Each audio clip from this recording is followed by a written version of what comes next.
Pues bueno, comentaba que el Instituto Mexicano para la Competitividad realizó un análisis bien interesante sobre esta compra que se está realizando a la empresa Iberdrola, una compra que pues no se ha concretado aún, ya se acordó, habrá que ver pues todos los puntos clave de esta compra y dentro de ello pues bueno, confirmo un poco lo que le comentaba yo ayer sobre que pues bueno, la compra que está haciendo este fondo de inversiones con apoyo del gobierno mexicano no representa la nacionalización de la industria debido a que pues bueno, toda la infraestructura pasa a manos de otra empresa privada, que es en este caso el fondo de inversión, pero algo importante de lo cual vamos a platicar ahorita en unos momentos con Óscar Ocampo, coordinador de energía del IMCO, es pues el tema del riesgo de la rentabilidad en el mediano y largo plazo de la Comisión Federal de Electricidad, dadas las condiciones establecidas en esta renegociación de 2020 en el tema sindical, porque yo le comentaba que pues bueno, gran parte, o si no es que la mayoría de los trabajadores que estaban en esta parte Iberdrola, pues bueno, van a pasar a formar parte del sindicato de la Comisión Federal de Electricidad, lo cual pues bueno, ahí hay un tema importante que discutir y bueno, ¿quién mejor que Óscar Ocampo para platicarnos de ello? Óscar, ¿cómo estás? Muy buenas noches. ¿Qué tal, Paul? Buenas noches. Encantado de platicar contigo y tu auditorio esta noche. Muchas gracias, Óscar. Oye, pues interesante el análisis que hacen respecto a la compra de este fondo de inversión México Infrastructure Partners sobre, pues con dinero que está dando el gobierno mexicano del Fonadín. Este tema de que, pues bueno, dejar en claro que no es el gobierno mexicano quien se está quedando con la infraestructura, no es la Comisión Federal de Electricidad quien se va a quedar con las plantas cogeneradoras, sino se siguen en manos de una empresa privada y sobre todo me llama mucho la atención esta parte donde pues los trabajadores de una empresa privada vayan a pasar a formar parte del sindicato de una empresa del Estado, Oscar.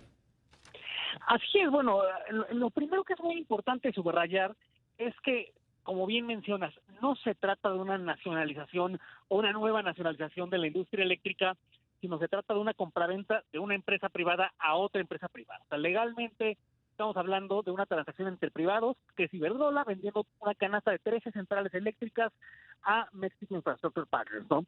El hecho de que haya un financiamiento privado para ejecutar, perdón, público, para ejecutar esta transacción, no le quita su carácter privado, ¿no? Así es que hablar de una nacionalización no es del todo certero. Y el otro punto que mencionas es bien importante porque al momento, como el presidente López Obrador dijo ayer en Palacio Nacional, que la CFE va a operar estas centrales, ¿no? A pesar de que la CFE no va a ser propietaria de estas centrales, ni el Estado mexicano va a ser propietario de estas centrales, CFE va a operarlas.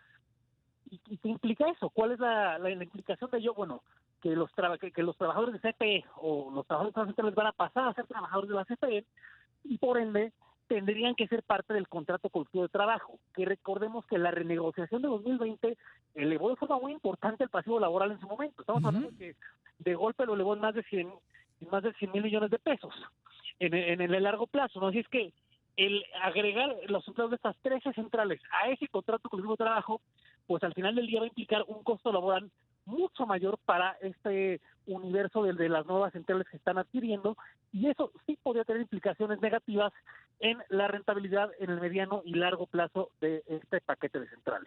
Claro, pero me llama mucho la atención, Oscar. No sé si me equivoque al decir que sí, que no es ilegal o no sería, tal vez la palabra no sea ilegal, pero no sería visto de manera rara que una empresa privada, por más que no sé si esté arrendando este famoso outsourcing que hoy se permite bajo diferentes esquemas, que pasen los trabajadores de una empresa privada al sindicato de la Comisión Federal de Electricidad, donde pues nosotros como mexicanos estamos pagando pues al sindicato, ¿no? Porque a final de cuentas es una empresa del Estado con dinero público, pagándole a los trabajadores de una empresa privada su jubilación, su pensión o todos los beneficios que tienen al estar sindicalizados.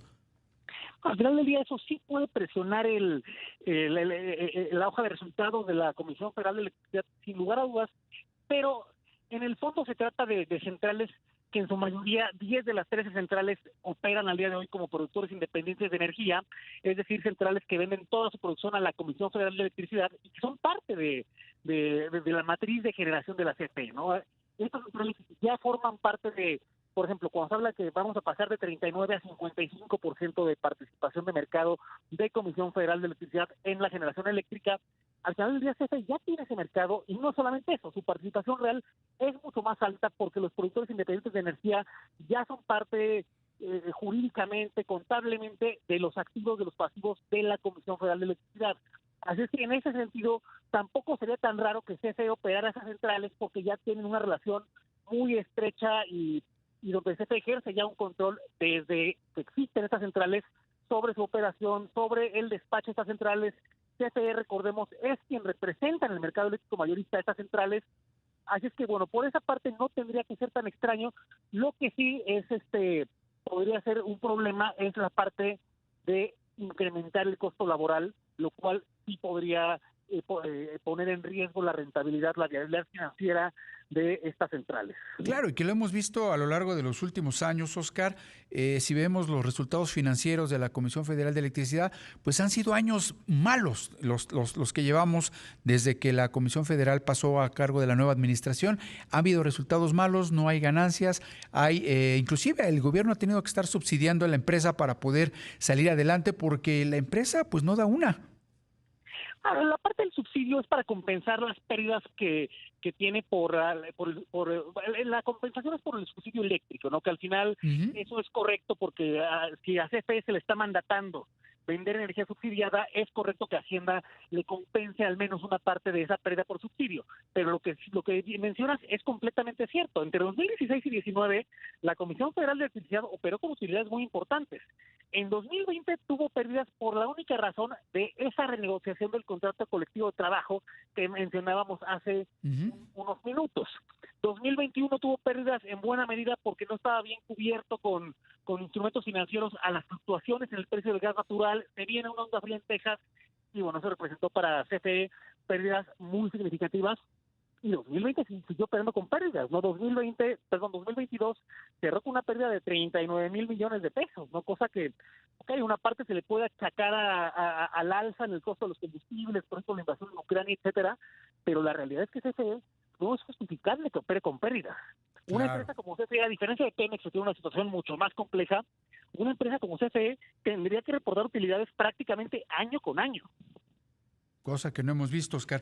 Oye, en el tema, por ejemplo, de la compra, no se ha transparentado si estos 6,000 millones de dólares que va a costar esta infraestructura, pues se le va a poner totalmente el Fonadín, van a participar estos fondos de inversión que entre lo que hemos investigado es que este fondo de inversión Mexico Partners, Mexico Infrastructure Partner, pues bueno, también tiene, además de tener inversionistas mexicanos, tiene inversionistas canadienses y algunos de otros de Estados Unidos. Sin embargo, no se ha dicho quién va a poner qué parte, ¿no? Porque no creo que el gobierno mexicano ponga los 6,000 millones de dólares, sino pues sí tendremos que recurrir a deuda. Bueno, lo que sabemos del fondo es que tiene efectivamente participación de fondos de pensiones canadienses, de Afores mexicanas, pero para este fideicomiso en específico no tenemos mayor información más allá de la declaración del secretario Ramírez de la O el día de ayer, que Fonadín y otras entidades públicas van a poner probablemente la mayor parte de esa inversión. Pero del universo de los 6,000 millones de dólares que va a costarte esta transacción, ¿cuánto va a poner Fonadín? No lo sabemos. 3,000 millones, 4,000 millones, 2,000 millones, no queda claro y la diferencia no es nada trivial. Y que es un gasto importante, Oscar, porque si nos ponemos a pensar que, por ejemplo, por la refinería de Deer Park, el gobierno mexicano dijo que pagó 600 millones de dólares. Hoy le comentaba yo a la gente que nos está escuchando que Guacamaya Leaks, estos que hackearon a la Secretaría de la Defensa Nacional, dice que no fueron 600, sino fueron 1,800 millones de dólares. Si lo traspolamos a los 6,000 millones de dólares que tendría que pagar el gobierno mexicano para tener en cuenta la compra de esta infraestructura a través de este fondo de inversiones, híjole, pues serían, si lo ponemos a 600 millones de dólares, como lo dijo el gobierno, sería gastar 10 veces más de lo que costó la refinería de Deer Park. Bueno, efectivamente el costo de Deer Park al final fue un poco más elevado por la parte de deuda, de los inventarios, etcétera, pero es completamente cierto lo que dices, y por más que se argumente que no va a afectar a la deuda del país ni a la deuda de la Comisión Federal de Electricidad porque está haciendo a través de Fonadín, al final estamos hablando de recursos públicos. Exacto. ¿no? Estamos hablando de recursos públicos, de recursos por definición escasos, y ahí sí cabe cuestionarse si esta es la mejor asignación o la asignación más eficiente de estos recursos escasos. Claro. Oye, por la mañana, finalmente, mi querido Oscar, el presidente hablaba sobre los beneficios de haber adquirido esta infraestructura, que es no subir los precios a los consumidores. Dice él que promete que no van a subir los precios como no han subido los de la gasolina. Yo creo que no usa o él no paga en las estaciones de gasolina cada semana el combustible que le echa a los coches que trae, porque de que ha subido el precio de la gasolina en los últimos años ha subido. Y él dice que no va a subir el precio de la energía eléctrica con esta compra. Sin embargo, ustedes como Instituto Mexicano para la Competitividad saben que lo que realmente origina los precios bajos es que haya una competitividad, que haya diversas empresas que ofrezcan el servicio, y al tener concentrado, como lo dijo hoy en la mañana el presidente, más de 55% del mercado de generación eléctrica por parte de la CFE, pues no sé qué tanto se restrinja el tema de la competencia y qué tanto realmente se puedan tener los precios asegurados para los próximos años. Porque aquí hay varios temas muy importantes. Recordemos que al final del día las tarifas eléctricas para los hogares, mínimo los hogares de bajo consumo, no han subido demasiado porque la inflación en la electricidad está reprimida, ¿no? Por el subsidio. O sea, es menor, los incrementos son menores a lo que deben de ser porque hay una política de subsidios, quizá correctamente, pero muy ambiciosa en la parte de las tarifas de bajo consumo para los hogares.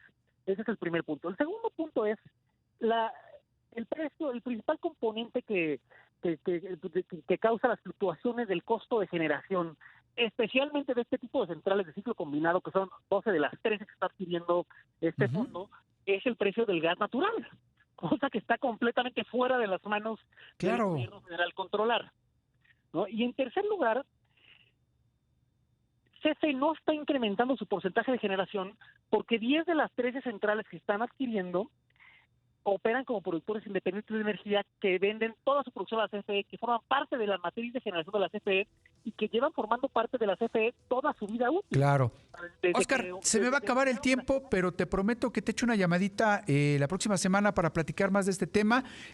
Me toca la campana, pero te agradezco mucho que nos hayas tomado la llamada, Oscar. Hagamos eso. Muchísimas gracias, Paul. Fuerte abrazo. Bonita noche.